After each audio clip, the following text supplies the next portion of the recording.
नमस्कार जज साहब। मेरा नाम लल्ला भैया जज साहब। मैं क्या करता हूँ, मैं आईसीएसई एग्ज़ाम जो आने वाला है जज साहब, उसमें हिस्ट्री सिविक्स में 100 में से कैसे 100 लेके आएंगे बच्चे से, बस वही बताता हूँ जज साहब। हाँ हाँ, अभी रिवीजन चल रहा है जज साहब। बच्चे भी खूब जोर शोर से मेहनत कर रहे हैं। जैसे ही रिवीजन ख़त्म होगा, क्वेश्चन आंसर भी प्रैक्टिस हो जाएगा, सैम्पल पेपर भी प्रैक्टिस हो जाएगा, और एग्ज़ाम से पहले वो पूरा प्रिपेयर हो जाएंगे। 100, हाँ 100 आ जाएगा जज साहब। हाँ, ठीक है, ठीक है हुजूर, जैसा आप बोले। तो हेलो मेरे स्टूडेंट्स, कैसे हैं आप लोग? तो आज हम लोग यही करने वाले हैं। अच्छे अच्छे सुप्रीम कोर्ट के जजेस के सामने ऐसे ही खड़े रहते हैं। तो आई होप आने वाले सुप्रीम कोर्ट के जज कोई तो होंगे जो मुझे सुन रहे होंगे। याद रखिएगा, है ना? चलिए स्टार्ट करते हैं। तो as per the ICSE syllabus आज हम लोग क्या रिवाइज करने वाले हैं जुडिशरी में? Supreme Court. तो सुप्रीम कोर्ट में क्या क्या आने वाला है? कॉम्पोजिशन आएगा सुप्रीम कोर्ट का, qualification, appointment, independence of judiciary from control of over executive and legislature. तो चलिए स्टार्ट करते हैं। तो जुडिशरी क्या है? The third branch of the government who looks after the law. Also India का जो जुडिशरी सिस्टम है वो क्या है? वो सिंगल इंटीग्रेटेड जुडिशरी सिस्टम है ना? जितना भी कोर्ट्स हैं सब एक दूसरे से लिंक हैं। और सबसे ऊपर कौन है? सबसे ऊपर तो सर ऊपर वाला है। एकदम सही बोले। असली हिसाब किताब तो वही करते हैं, पर यहाँ पे सिस्टम बना हुआ है कि सबसे ऊपर रहेंगे सुप्रीम कोर्ट, अपेक्स कोर्ट भी बोलते हैं इनको, है ना? सबसे हाईएस्ट कोर्ट ऑफ अपील यही है, सुप्रीम कोर्ट। फिर है हाई कोर्ट, और फिर है subordinate court at district level. National level में सुप्रीम कोर्ट, स्टेट लेवल में हाई कोर्ट, और डिस्ट्रिक्ट लेवल में सबऑर्डिनेट कोर्ट्स। ठीक है, तो आज हम लोग सुप्रीम कोर्ट के बारे पढ़ेंगे। चलिए क्या क्या लिखा है और यहाँ पे चलिए देखा जाए। हम्म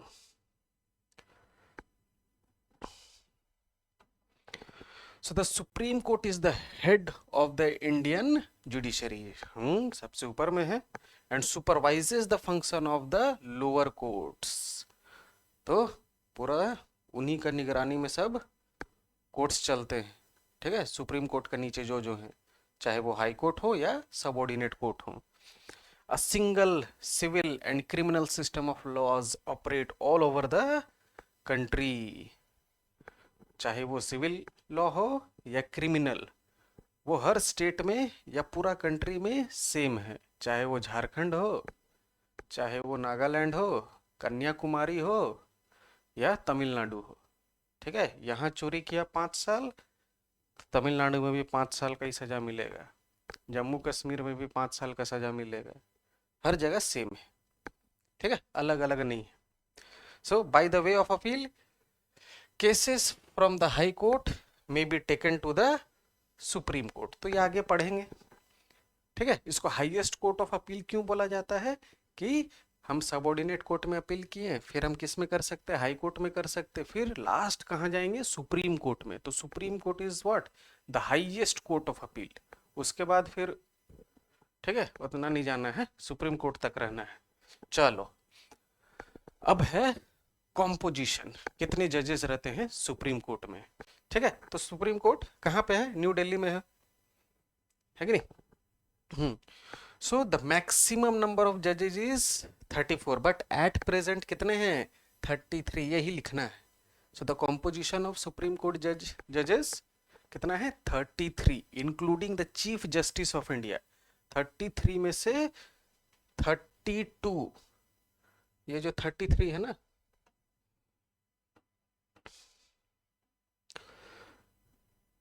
ये जो 33 है, इसमें से 32 कौन है? अदर जजेस। और एक कौन है? Chief justice of India, CJI, chief justice of India बोलते हैं। द सीनियर मोस्ट जज यही रहते हैं। ठीक है, मतलब हेड। ठीक है, तो ये 33 याद रखना है। चलो अब आगे बढ़ते हैं।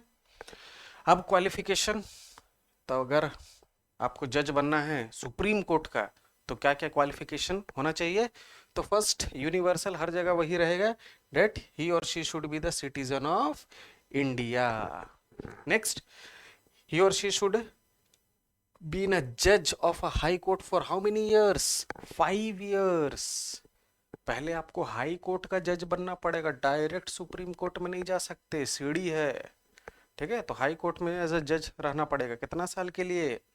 5 साल के लिए। ठीक है, और he should be a distinguished jurist in the opinion of the president।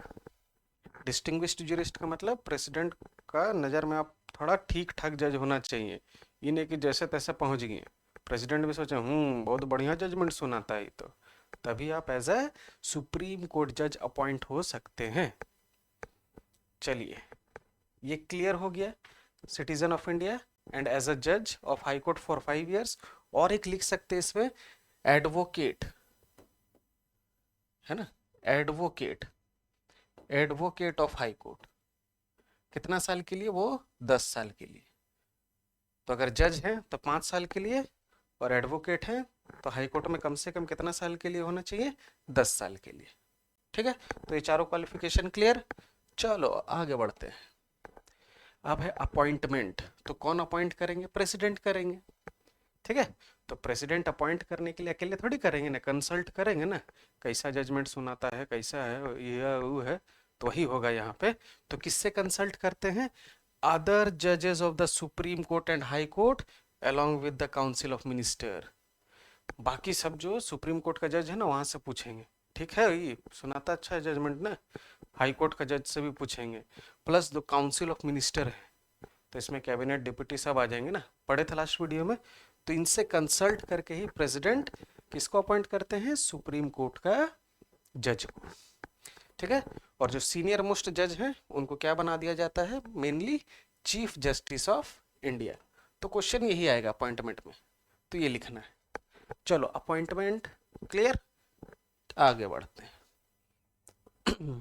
अब टर्म ऑफ ऑफिस, अब सुप्रीम कोर्ट का जज बन गए, क्वालिफिकेशन भी है, सिटीजन ऑफ इंडिया है, फिर जज हो हाई कोर्ट का बन गए थे 5 साल, या एडवोकेट थे 10 साल, और डिस्टिंग्विश्ड जूरिस्ट भी हैं। ठीक है, और अपॉइंट भी हो गए हैं बाय द प्रेसिडेंट। तो हम कितना साल तक रहेंगे एज अ जज? तो यहाँ पे याद रखना, कोई टर्म नहीं है 5 साल 6 साल, ये एज वाला है। ठीक है, जुडिशरी में एज वाला में रहेगा टर्म। तो जब तक कि 65 बर्थडे ना मना ले, 65th बर्थडे, 65th बर्थडे जहां मना लिए, happy birthday to you, bag उठाइए और चलिए, because now you are retired. Clear? तो term of office of the supreme court जज इज क्या है? 65 years ऑफ एज। ठीक है, चलो। So the judge of a Supreme Court hold office until he attains the age of 65 years।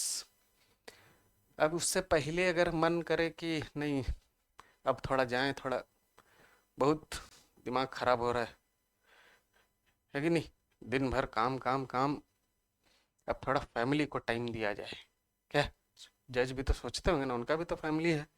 तो 64 में वो बोलेंगे नहीं हम छोड़ देंगे, पर 65 है तो क्या करेंगे? रिजाइन देंगे। किसको देंगे? प्रेसिडेंट को दे देंगे।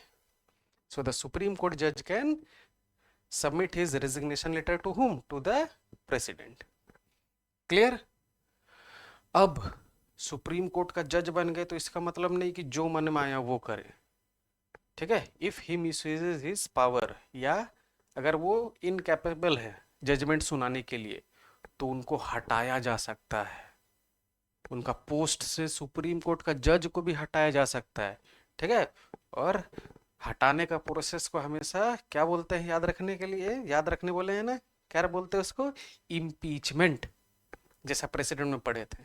ठीक है, तो a judge of the Supreme Court can be removed only by the process of impeachment। ठीक है, on what grounds? रीजन होना चाहिए ना, मिसबिहेवियर और इनकैपेसिटी। ठीक है, ये कंडीशन को याद रख लेना, मिसबिहेवियर और इनकैपेसिटी। अब जो ये इम्पीचमेंट प्रोसेस है वो कैसे होगा? दोनों हाउस से 2/3 मेजोरिटी से जब तक पास नहीं होगा तब तक वो इम्पीच नहीं होंगे। तो प्रोसेस नहीं पूछा जाएगा, प्रोसेस प्रेसिडेंट वाला। तो जो नहीं देखे हैं जाके देख लीजिए प्लेलिस्ट में। पर प्रोसेस को एकदम इजी मेथड में, इससे वाला मेथड में बताएं, दोस्त 1 मिनट में याद हो जाएगा। ठीक है, चलो टर्म ऑफ ऑफिस क्लियर। चलो आगे बढ़ते हैं। अब है सैलरी, पैसा, है ना। तो पैसा कहाँ से मिलता है? कंसोलिडेटेड फंड ऑफ इंडिया से। तो इसमें याद क्या रखना है? इसको याद रखना है, कोई भी सुप्रीम कोर्ट का जजेस का सैलरी को कम नहीं कर सकते हैं कि तो मेरा ये, आप मेरा ये कर दीजिए जजमेंट में थोड़ा सा इधर उधर, तो देखेंगे। तो अगर वो नहीं कर रहे तो आपका सैलरी कम कर देंगे। तो ऐसा नहीं कर सकते, कोई भी हो नहीं कर सकते। सिर्फ एक कंडीशन, सिर्फ only during one condition only, the जजेस ऑफ द सुप्रीम कोर्ट, उनका सैलरी को क्या किया जा सकता है? कम किया जा सकता है। कब? जब इंडिया में क्या लग जाए? फाइनेंशियल इमरजेंसी, जो आज तक लगा नहीं है और लगेगा भी नहीं। ठीक है, तो बन जा सुप्रीम कोर्ट का जज, नो प्रॉब्लम। ओके, पैसा छोड़ो तो कितना ऑनरेबल पोस्ट होगा वो। चलो आगे बढ़ते हैं।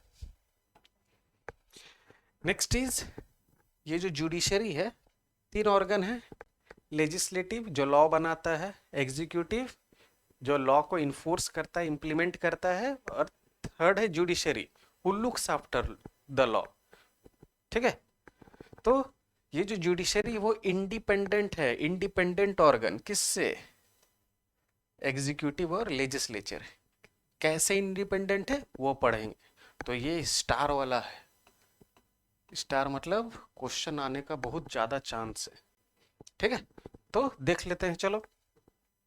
सो द जजेस of the supreme court, they are appointed by the president.